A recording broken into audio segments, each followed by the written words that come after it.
അപ്പോൾ ഇന്ന് ഞാനും ഇതൊന്നും കാവടി തുള്ളി പോണ വേറെ എങ്ങോട്ടല്ല കേട്ടോ, നമുക്കൊരു പെരുന്നാൾ ക്ഷണം കിട്ടിയിട്ടുണ്ട്. ഒരു ബെസ്റ്റ് ഫ്രണ്ട് അല്ലെങ്കിൽ ഒരു ചേച്ചിയുടെ സ്ഥാനം എന്നൊക്കെ വേണമെങ്കിൽ പറയാം, അങ്ങനെ ഒരാളുടെ വീട്ടിലേക്കാണ് കേട്ടോ ഇന്ന് പോണത്. കല്യാണം കഴിഞ്ഞപ്പോൾ മുതലേ ഞങ്ങൾ അങ്ങോട്ട് ക്ഷണിക്കണതാണ്, പക്ഷേ ഇന്ന് വരെ പോകാനൊരു സാഹചര്യം നമുക്ക് ഉണ്ടായിട്ടില്ല. വെറുങ്ങല്ല, നമ്മുടെ മഞ്ചേരിയിൽ തന്നെയാണ്, പക്ഷേ ഞാൻ ആ സ്ഥലത്തേക്ക് ഇന്ന് വരെ പോയിട്ടില്ല കേട്ടോ. ചെന്ന് കയറിയപ്പോൾ തന്നെ സത്യം പറഞ്ഞാണ്ടല്ലോ എനിക്ക് ഭയങ്കര ഇഷ്ടപ്പെട്ടു. നല്ലൊരു ഫുൾ പച്ചപ്പ്, അതുപോലെ ഫുള്ള് കിളികളുടെ സൗണ്ട്, കുട്ടികൾ എല്ലാം ആയിട്ട് മൊത്തത്തിൽ നല്ലൊരു ആംബിയൻസ് ആണ് കേട്ടോ അവിടെ. ഞാൻ ആദ്യമായിട്ടാണ് അങ്ങനെ ഒരു സ്ഥലത്തേക്ക് പോണത്. എനിക്ക് ഭയങ്കര ഇഷ്ടപ്പെട്ടു. കുറേ നേരം ഞാൻ താത്തയായിട്ട് അവിടെ ചെന്നപ്പോൾ തന്നെ സംസാരിച്ചിരിക്കുകയായിരുന്നു. പിന്നെ അതൊന്നും എനിക്ക് വീഡിയോ എടുക്കാൻ പറ്റിയില്ല കേട്ടോ. പിന്നെ അതേ നമ്മൾ ചെന്നപ്പം ഒരു 1 മണി ആ ഒരു ടൈം ആയിട്ടുണ്ടായിരുന്നു. ഫുഡ് കഴിക്കണ കറക്റ്റ് സമയമായിട്ടുണ്ടായിരുന്നു. വെറൈറ്റി ഫുഡുകൾ ഉണ്ടാക്കി വെച്ചിട്ടുണ്ടായിരുന്നു താത്ത. പറയാതിരിക്കാൻ പറ്റില്ല, നല്ല അപാര കൈപ്പുണ്യമാണ്.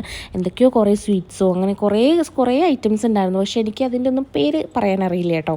അങ്ങനെ ഞാൻ കൂടുതലും ഈ കിളികളുടെ പിന്നാലെ ആയിരുന്നു കേട്ടോ. ഞങ്ങൾ കുറേ നേരം അവിടെ ഇരുന്നു. പല ആംഗിളിൽ നിന്നും പല സൈഡിൽ നിന്നും ഫോട്ടോസും വീഡിയോസും ഒക്കെ അതിൻ്റെ കൂടെ എടുക്കണുണ്ടായിരുന്നു.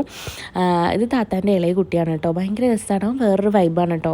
ഞാൻ അവനായിട്ട് വേഗം അങ്ങോട്ട് എന്താ പറയുക, അവനായിട്ട് നമ്മൾ ഒരേ വൈബുള്ള ആൾക്കാരായി പെട്ടെന്ന് അങ്ങനെ അടുക്കുമല്ലോ.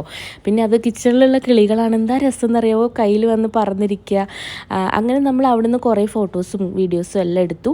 പിന്നെ നമ്മൾ വേഗം വീട്ടിലേക്ക് തിരിച്ചു വന്നു കേട്ടോ. അപ്പോൾ ഇന്നത്തെ വീഡിയോ ഇത്രേ ഉള്ളൂ. ഇഷ്ടപ്പെട്ട എല്ലാവരും സപ്പോർട്ട് ചെയ്ത് സബ്സ്ക്രൈബ് ചെയ്യണേ. ടാറ്റാ ബൈ ബൈ, സീ യു.